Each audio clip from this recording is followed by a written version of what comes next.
rendu là ici ce soir avec vous.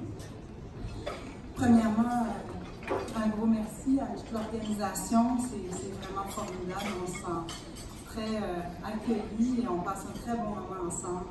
On se voit. C'est très beau. J'ai premièrement besoin de dire que je partage ce prix dans mon cœur avec mon conjoint et cofondateur de ATSA, Pierre Allard, qui est décédé le 25 novembre dernier, avec mes enfants, ma famille, puis bien sûr toute mon équipe ATSA.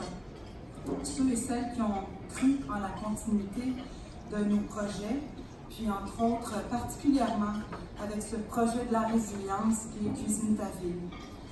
Bien sûr des partenaires de longue date, mais aussi des nouveaux toucheurs à mon cœur, dont la Fondation de la famille Brian Bronfman, un immense merci de croire en ce projet, puis le Réseau pour la paix et l'harmonie sociale, qui sont vraiment des gens extraordinaires, qui savent nous mettre en lien, puis c'est vraiment ça la clé de la paix, se voir, se mettre en lien, construire ensemble.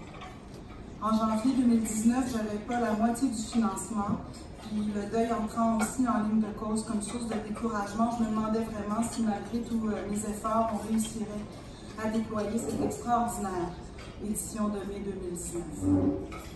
Je suis donc tellement émue de ce qui arrive aujourd'hui, que ce soit reconnu, puis de sentir qu'il y a de la continuité, qu'il y a de l'avenir. Je dois aussi dire que pour moi, le YMCA, c'est une affaire de famille, parce que mes enfants vont au camp depuis qu'ils sont hauts comme ça. Maintenant, ils sont moniteurs, ils font le programme LIT de leadership. Puis mon fils de 16 ans, l'année prochaine, il va être moniteur de canot de rivière en eau. Moi, je ne pourrais pas faire ce qu'il fait. C'est devenu en partie, à cause du YMCA, des êtres extraordinaires qui m'inspirent à tous les jours. Puis, oui, puis ma fille, elle est sauveteur au YMCA du centre-ville sur la rue Stanley. Alors, c'est pour dire comment tout est dans le tout, finalement. Puis, donc, Brian en a parlé de Cuisine ta ville. Pour moi, Cuisine ta ville, c'est aussi quand les efforts convergent tous comme ça dans la bonne direction, celle d'une volonté de compréhension mutuelle qui met de l'avant le courage, la résilience, l'ouverture que ça prend dans la vie de construire la paix. C'est ça que ça prend. Il n'y a rien de plus élevant puis de rassurant pour l'humanité. Les personnes nouvellement arrivées à Montréal, on pense souvent qu'on est donc bon de les avoir accueillis, mais c'est eux les héros.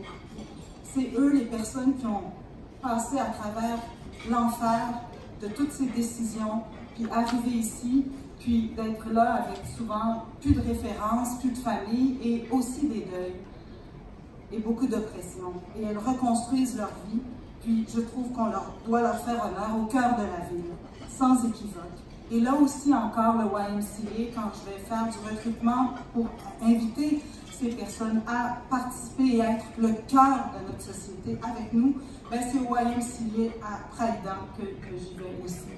Donc bravo pour eux aussi au YMCA. Donc cet événement d'art relationnel qui est Cuisine ta ville, c'est devenu une biennale et aussi ça va s'essaimer dans les quartiers, dans tous les arrondissements de Montréal. Puis on est aussi en train d'en faire une adaptation à l'international. Vous dire comme quoi c'est un événement signature pour Montréal maintenant, que Montréal, entre autres avec cet événement, est en train de propager de la paix puis des liens humains. Avec 35 organismes qu'on fait ça ici à Montréal, donc 43 parties de cuisine qu'on appelle, avec 23 nationalités différentes qui sont représentées, des témoignages et des conférences, des histoires de vie qu'on vit sous le tempo, donc une très belle, encore là, signature de Montréal, mais en même temps un clin d'œil au camp de réfugiés d'où plusieurs personnes arrivent. Beaucoup d'art, des spectacles d'art vivant, des installations dans l'espace public, tout ça pour créer une sorte de synergie, pour se baigner, avoir une expérience très immersive sur le sujet, rencontrer des gens, puis peut-être pour la société d'accueil, on l'espère ressortir avec une image positive, accueillante, des nouvelles personnes qui arrivent, parce que c'est ça qui est très important, particulièrement dans le monde dans lequel on vit, avec un populisme souvent qui mène au racisme, de faire des événements qui disent au contraire, qui célèbrent les personnes qui arrivent.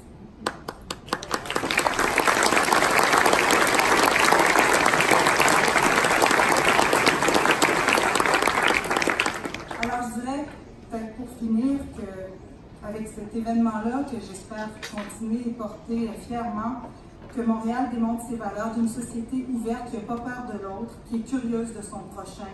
Ça demande de la volonté, ça demande des opportunités. Puis Montréal est un carrefour de culture et de créativité, un incroyable incubateur de paix. Et on doit en être fiers. Bientôt, on va commencer à ça, notre levée de fonds. Donc, si vous reconnaissez en vous l'envie de vous joindre à nous pour cet événement, donc gênez-vous pas de venir nous voir. On va être content de vous accueillir. Bien sûr, et puis cette médaille elle va me permettre vraiment d'aller plus loin, de porter ça avec courage dans tous les moments difficiles, de ne plus avoir mon partenaire avec moi, mais de vous avoir tout le monde ensemble avec moi. Merci.